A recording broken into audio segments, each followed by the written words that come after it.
Hello, everybody. How are you guys? We're here in West Virginia, and somebody asked me if we're vacationing there, what are some tips you can give us? I personally don't know, so I talked to some people here in the area, and there was one guy wearing a moose hat, galoshes, and a scarf that said "Go Mountaineers" behind me at the public library. I was checking out a book on how to sing West Virginia's favorite songs, and he gave me some tips. So here are 3 tips that were handed to me. I'll share them with you on how to have a vacation in West Virginia. And the first thing he said is layers. He said you want to have at least 27 layers. And the reason that there are 27 is the temperature, no matter what time of year, the temperature may vary as much as 65 degrees. Because you might be changing elevations, going from snow to hot summer heat. You might be going from walking through the woods to swimming for your life as your canoe goes over a waterfall. So for that reason, you want to have at least 27 layers of clothing, and he said you want to have 9 layers of shoes on. So you want to start out with very small slipper-style shoes, then add running shoes, add a hiking boot, put a moon boot over that, mucklucks, put over lumberjack boots over that. You want to have 9 layers of boots because the thing is, let's say you go over a waterfall in your kayak and everything gets waterlogged. You're going to want to be able to have enough layers that the water inside each boot will keep you alive.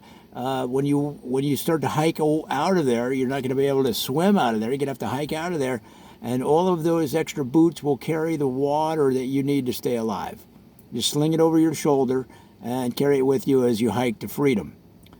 Now, number 2 tip he said was it's important to put on sunblock because so many people come here and they think, oh, it's not the beach.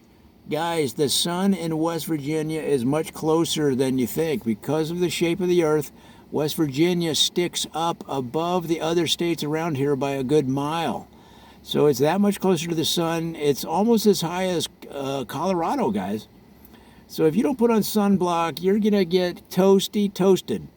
And your skin's going to get all messed up. So the thing is, they call Colorado mile high. Well, this is like 3/4 of a mile high.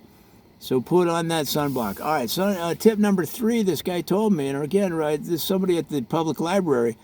So I don't know if these tips are verified by the state of West Virginia or by the local residents other than this guy. But he said it's important to never throw away a liquor bottle. Never throw any of the liquor bottles that you consume out. Keep them with you during your trip because he said you may need to lash them together into a raft in case your main transportation on the waterways gets eaten by bears. So in that case, he said you're going to want to fill them with air. Just dry them out, fill them with air, cork them with leaves and twigs, tape them over with duct tape, lash them together with twine, and you'll be able to float to freedom on your liquor bottles. Now, he said you're going to need 100 or so liquor bottles to do that, but he said most of the people he knows, that's only half of the ones they consume on vacation. And I said, okay, that's my friends as well. So there you go, guys. 3 good tips on how to plan or how things to keep in mind, really, when you're planning a vacation in West Virginia. I hope that helps.